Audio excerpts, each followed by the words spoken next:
Okay, welcome back and good morning, everyone. Today we adventure up to the Gjirokaster castle. This is one of the biggest fortresses or castles that I've ever seen. And there's a lot of castles in this country here in Albania. But looking down or looking up at it from down below, it takes up the entire ridgeway of this certain part of the mountain. So it's a very impressive castle looking at it from down below. I can only imagine that it's even more impressive once you get actually up there. The hike is a little bit steep though, but then again, everything in Gjirokaster has been pretty steep. You just kind of walk through the roads and everything's uphill until you have to go back down, obviously. But everywhere you walk here, you're gonna get a workout. Your legs are gonna get a workout, and the same is true for visiting the castle today. So I have to walk up this hill right now, which is kind of steep, and the castle's all the way up here. From what I'm told, it's a pretty easy hike. I'll let you know as we go on, so come on with me today and we'll go visit the castle here in Gjirokaster.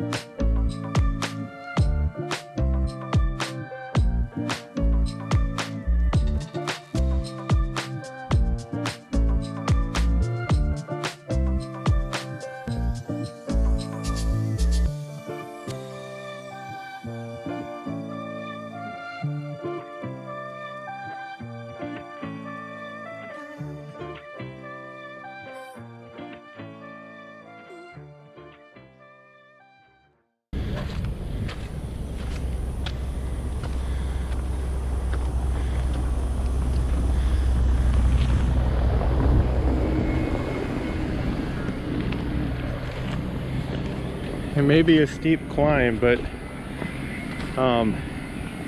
it doesn't come without its views, that's for sure. So the road is just beginning. So as you can see, the castle is that way, and that's where I have to go. And we're practically there.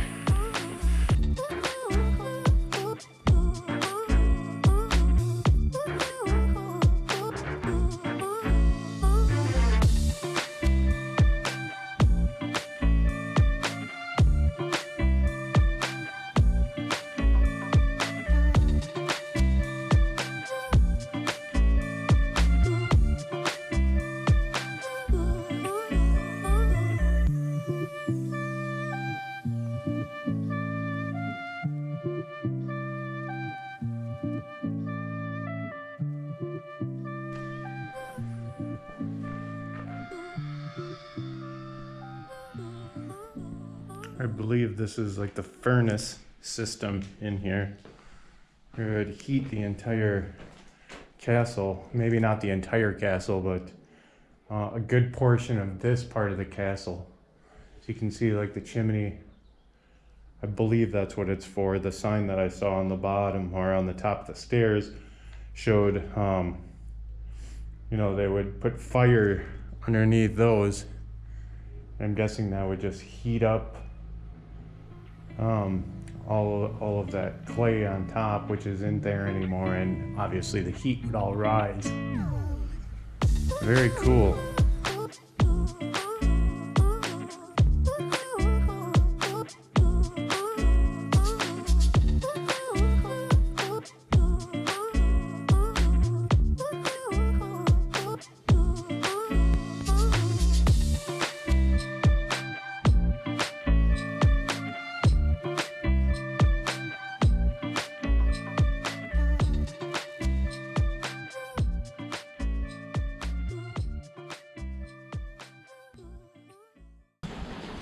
So that is a United States Air Force plane. Just read the history on it, and there's many different versions, different propagandas of how it got here. I either way, it doesn't really hold any significance to this castle or the history here. There's different versions that says the United States claim that they were flying to Naples, Italy, and the pilot got caught in some fog and the plane went down. The communist regime here claimed that this was a spy plane, so they took it down. So there's a couple different stories based upon what you want to believe, and the stories just keep going on and on. So once again, it's not, I believe it's from like the 70s. So this was like Cold War type history, not as old as the castle type history. So it's just kind of here to show people, you know, tell a story, how did it get here, raise questions, things like that. But it was definitely interesting. It's the first piece of American history I've seen in Albania so far, so interesting.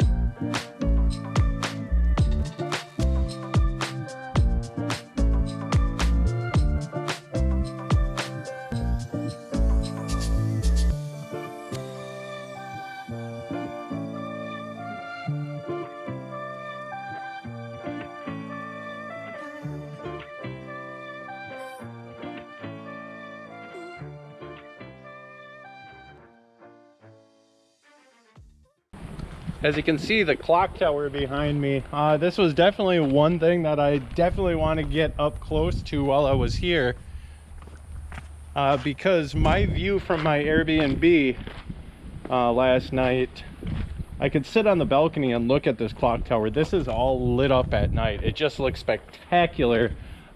You can see it from the entire city center of the old city, at least. I'm sure you can see it from most parts in Gjirokaster regardless,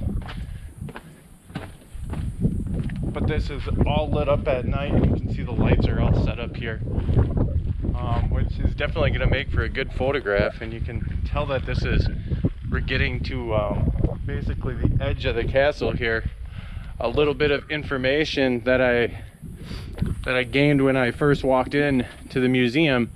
It takes roughly, or it's roughly about 1,000 meters to walk from one end to the end of the castle all the way to the other end of the castle. So and that's just the walking path. You can veer off into different areas. They said the average duration of time tourists spend here is about an hour, hour and a half. So there's definitely a lot to see. If you're into history, read all the placards and the posters everywhere.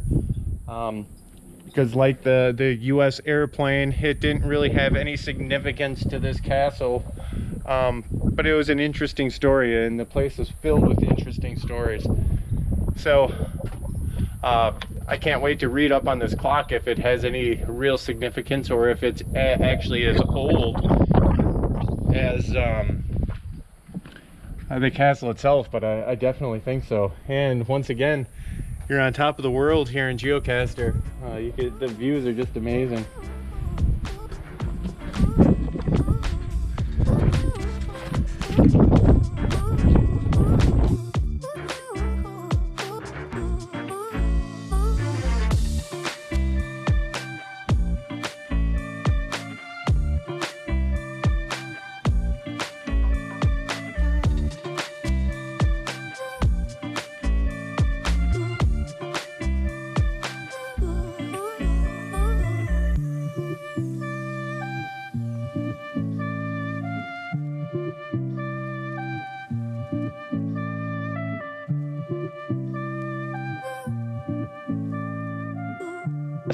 On the walls, and it is said that she jumped to her death with her baby, and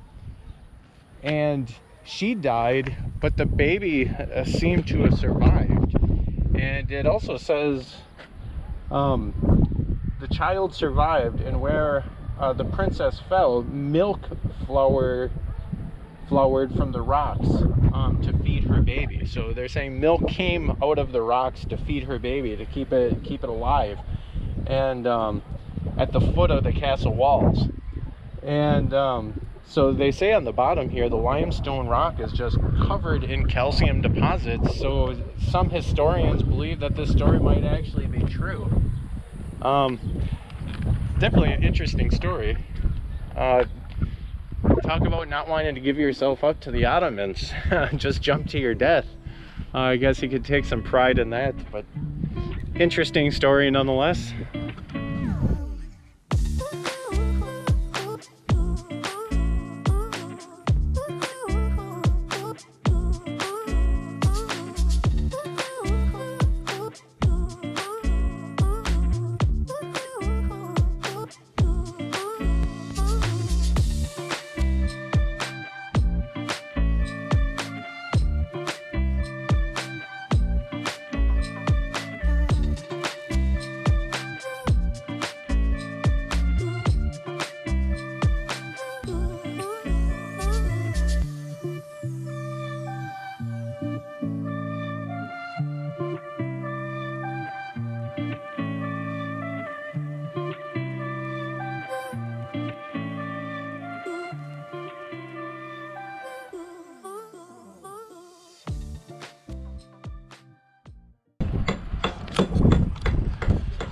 Alright, that about concludes the trip here to the castle today.